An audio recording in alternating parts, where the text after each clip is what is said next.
Okay, I think I'm recording. Okay, so what I wanted to do is not necessarily a video blog. I'm not really interested in doing video blogs or talking to people all the time because I really don't feel like I have something to say all the time. And even when you talk constantly, you get dry throat. And I don't know how people do it. I don't know how people do a video blog all the time.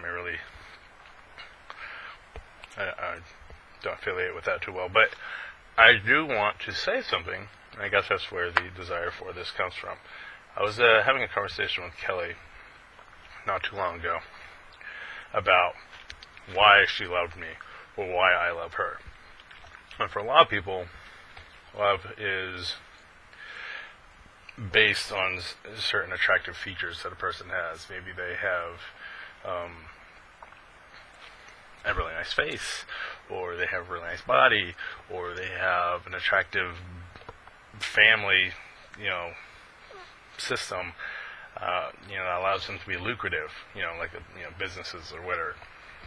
Married for money. Some people do that. Married for whatever the reason.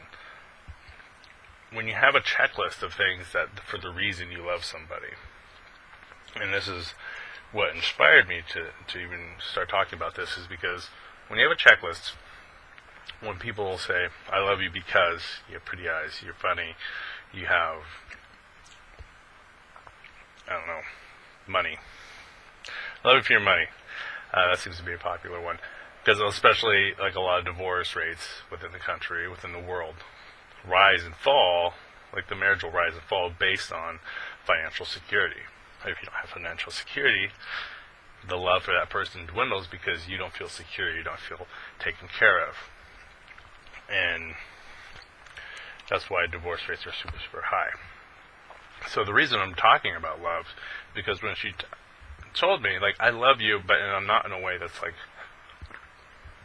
measured by physical means, where if you love somebody, you care about that person, eventually they're going to get old. So if you love them because of their body, and they get old, or they get disgusting, or they get in a car accident, and they get mangled, they get burned, your love for that person diminishes, because your love is based on physical appearance, which will never last. So when I bring up, I love you because, for her, I really don't have a list. I don't have a list, and she doesn't have a list for me. We just love each other because we love each other. But for a lot of other people, there is a list, and the list is what how you love somebody. So the reason I bring this up is because we're pretty biblically founded. We go to church and we do things like that. But the only reason we really go to church is because we want to know God. And that's the point of going to church. It's not to show up and pretend you have this social standing with the righteous people of the world. It's to really better yourself. It's not necessarily to go and make a social call to the good people of the planet. If you want to look at that way, some people don't feel like they're good people. But for the most part, on a biblical love system where you love them because of the content of their soul, more than the content of their body or what can be gained in a worldly sense, that is the love that will last beyond what you can physically acquire at any kind of point in time. There's a lot of verses that have to do with love. And one of the most popular ones is 1 Corinthians 13, where they speak of, charity, because I read the King James Version of the Bible, that equates to love. You don't do anything out of charity unless it's an act of love. But like in verse 4, it says, charity suffereth long, and is kind. Charity envieth not. Charity vaunteth not itself, and is not puffed up. This is Old English speaking, so a lot of people don't understand that, but that's how I like to read my Bible. I like it to be this eloquent style of speech, where if you're not puffed up, a lot of pride is what hinders relationships. Like, you base yourself on the kind of car they drive, or the kind of man you have, or the kind of woman you have, reflects well upon yourself. And it gives you a sense of pride. It gives you something to speak of. It reflects on your identity. It makes you feel good about yourself to have these people representing you well. Even if you aren't, say, employed, or you have some kind of lame issue, if you have this beautiful, shining representative of the perfection of humanity, it reflects well on you. So,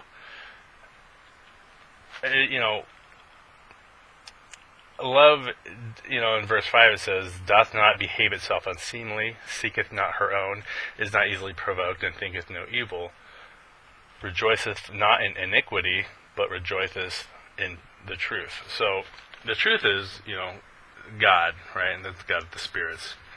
And the truth is, if you love somebody, it's not based on worldly acquisition. It's not based on things you can physically hold. It's your act of charity. You love somebody. It's also really self-sacrificing. If you're loving someone, and people who've been in a relationship for a long time, they understand this. You've been in a relationship for a long time. You feel like you're giving more than you're getting. But that's what love is. If you ask that other person in the relationship, they'll probably feel like they're giving more than they're getting. And that way it's not glamorous. And that's why people who want to have some kind of social standing in the world, they want a kind of scenario where they can say, oh, I got the nice car, I got the nice house, I got the big bank account, I got this and this and this, and these are all the status symbols of a healthy marriage or a healthy lifestyle, or what makes a person represent themselves well in social circles. But ultimately, you just want to be comfortable, and you want social acceptance. So you want the big bank account so you can feel comfortable in your lifestyle. You want to do whatever you want. And when that gets taken away, and you're looking at your partner, and you're saying, we don't have any money, I don't want to be with you anymore, that's not love. You're not loving that person. You're loving the convenience that person provides for you. And you're willing to put up with that person for that convenience. That's not real love. So, when, and I won't name who, people who ask or talk to Kelly and I about our relationship, and I'm saying our relationship is perfect by any means, but we don't found our love for each other based on what we've acquired in the world, or how we will look, present ourselves, things like that. We don't want to be uncomfortable in social circles, but we don't want to be like, I'm important, this is my identity because I have a nice car, a nice house, big bank account, pretty wife, pretty husband, etc., etc., etc. Where I'm going with this is that we have people in the family, in friends, circle of friends, who have these failing relationships based on their convenience, based on the worldly ideal of what makes a person happy, what makes a person important. And so, when I was thinking of the lust of the flesh, there's a verse in 1 John 2:16. It says, for all that is in the world, the lust of the flesh, and the lust of the eyes, and the pride of life, is not of the Father, but is of the world. The point of it being in the world is that stuff fades away, it passes away, it decays, it goes away. Your love for that person has to go beyond physical means. It has to go beyond what they can give you. Because once that other things on the checklist got taken off, once you don't have, say, the nice house, the nice car, the bank account, the security of life, whatever equates to security, whatever makes you feel good about that relationship on a physical level, you have to find something within that person to embrace on a spiritual level that makes you enjoy their company regardless of anything else the world can provide for you, and just enjoy their company. Because essentially that's all they can really give you. Because anything can happen and you lose it all. You just have to look at this other person in the face and say, I still love you. So, the point I'm getting at is really to have more of a spiritual connection with a person rather than a physical one, where I'm not talking about just like physical, relationship stuff. I'm just talking about like physical means as well as other things. Most people get in relationships because initially they're self-serving. They get in a relationship because they want to talk about themselves. They want people to be interested in themselves. They want to have that connection that makes them feel fulfilled. But that's normal, except for when you break other people down to make yourself look better, or you cause problems because you're so selfish and your own desires, you have no control over how to manage yourself around the people you're supposed to be loving. Am I ranting? Anyway, so in Galatians 5, let's see here, it talks about the lust of the flesh, the fruit of the Spirit. And when it talks about like the lust of the flesh, it says it goes against the Spirit. And the Spirit is where I'm kind of saying that love originates from. Like, you have to be able to embrace somebody on a level that is not just physical.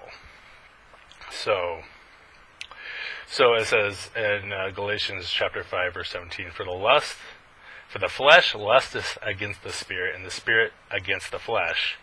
And these are contrary to one another, that ye cannot do the things that ye would. But if ye be led by the Spirit, ye are not under the law. And the works of the flesh are manifest, which are these: adultery, fornication, uncleanliness, lasciviousness, idolatry, witchcraft, hatred, variance, emulations, wrath, strife, seditions, heresies, envyings, murders, drunkenness, revelings, and such alike. Revelings is like parties, raves, whatever. A lot of relationships and people who are in like a lot of party situations, those relationships will crumble once you're inebriated and you start flirting and you're doing different things, and you get in these situations where you're really hindering the connection you have with another person. These things can really break relationships apart. And this is in verse 20. It says, And such like of all which I tell you before, as I have told you in the past, that they which do such things shall not inherit the kingdom of God. The reason it says that is because a lot of that stuff is referring to selfish behavior. Selfish behavior in a loving situation, and even in a faith-based situation, is if you're self-serving, you're going to go and murder somebody because that person inconvenienced you. You're going to go murder them. Or, I mean, sometimes it's an accident or whatever. I'm just saying in generalizations. Drunkenness. A lot of people have a lot of emotional traumas. They drown it with different inebriation, intoxication. They want to, it doesn't have to be just alcohol. It can be whatever. They'll sniff glue. They'll be popping, trying to get drunk off kombucha. They're just trying to mess with themselves in a way where they don't feel the same as they normally would because they have some kind of psychological trauma. That's usually where it comes. I mean, there's peer pressure and stuff that goes involved with that too, but originally the source of that's causing the peer pressure and stuff, they have a bad family life or whatever, but then it causes strife. With that kind of selfish behavior, causes strife that trickles down through the waves and the family's family, and yeah. It's not an act of love, is where I'm getting at. I'm probably going to wrap this up here in a second, but it says that in verse 22 that the fruit of the Spirit is love, joy, peace, long-suffering, which is patience, gentleness, goodness, faith, meekness, temperance. Against such there is no law. The law that we have here is pretty much to protect the people. There is a certain amount of self-destructive behavior, and we have to create these laws to protect society from the selfishness of individuals. And the same thing works in tiny social circles where we need to have an order system in even relationship circles, because a lot of selfishness will break that down. We ourselves are like a consuming force. We're like kind of like a fire, and if we just run rampant with whatever desires we want, we will destroy ourselves. That's just how it works. We always are looking for our own convenience. We're always looking for our own safety, and because of that, we're willing to victimize, traumatize anybody else around us for that sense of contentment. So it says in verse 24 of Galatians chapter 5 that they that are in Christ have crucified the flesh with the afflictions and lusts. If we live in the Spirit, let us also walk in the Spirit, and let us not be desirous of vainglory, provoking one another, and envying one another. A lot of relationships, when we love each other, we provoke. And a lot of fights start out because we are envious. Because we're self-serving instead of self-sacrificing, that we get in these battles where we fight for our own conveniences. When you get into a relationship, when you get to love somebody, it's not always the glorious, you get gifts and presents and things like that. Sometimes that'll be 99% of the time, you have to temperance your behavior so that you both can thrive together. And when you're raising children, especially, you have to protect each other so that you can protect your children. The strength of the two people is very important when it comes to raising others. They rely on your strength. They down here, you can't have one person saying, oh, you're worthless, I'm going to do it on my own, because they need a support system that goes beyond one individual. I'm not saying one individual can't do it. My mom was a single parent, but she had a support system even beyond her that helped her, and it trickled down. The reason all this, I'm going with a biblical format on this, is because love, if you only calculate it by what is physically accessible, physical things rot away, they fall apart, they go down the tube, and because of that, you have to love somebody on a level that goes beyond what you can gain physically. So, with my closing on that is, I'll just go with Matthew 22, verse 36 through 40, where it says, somebody asked of Jesus, Master, which is the great commandment in the law? And Jesus said unto him, Thou shalt love the Lord thy God with all thy heart, with all thy soul, and with all thy mind. This is the first and great commandment. And the second is like unto it, Thou shalt love thy neighbor as thyself. On these two commandments hang all the law of the prophets. Importance of this commandment that Jesus says here is to love. Loving your neighbor will be a sense of security for you if you have set up those bonds and those protections. And the same thing works with love, where if you are not self-sacrificing to a fault, like you just keep doing things and run yourself into the ground, and some people are just selfish and they just take and take and take, and they break you down instead of being inspired to network in a web of people. But you have to discern that in situation by situation, where if you look at what love is and why it's failing, is because they're not loving on a level that sustains itself. You're loving on a way that decays. Material goods decay. That's why we have a whole system of commerce where they try to sell you new plates and tables every day. There's always something new. Every season there's something new. You can't live your life like that. You have to embrace a level of love that goes on a spiritual level. I don't know if this helps anybody. Oh, this is kind of open to any help. I don't know. Maybe I'm just ranting.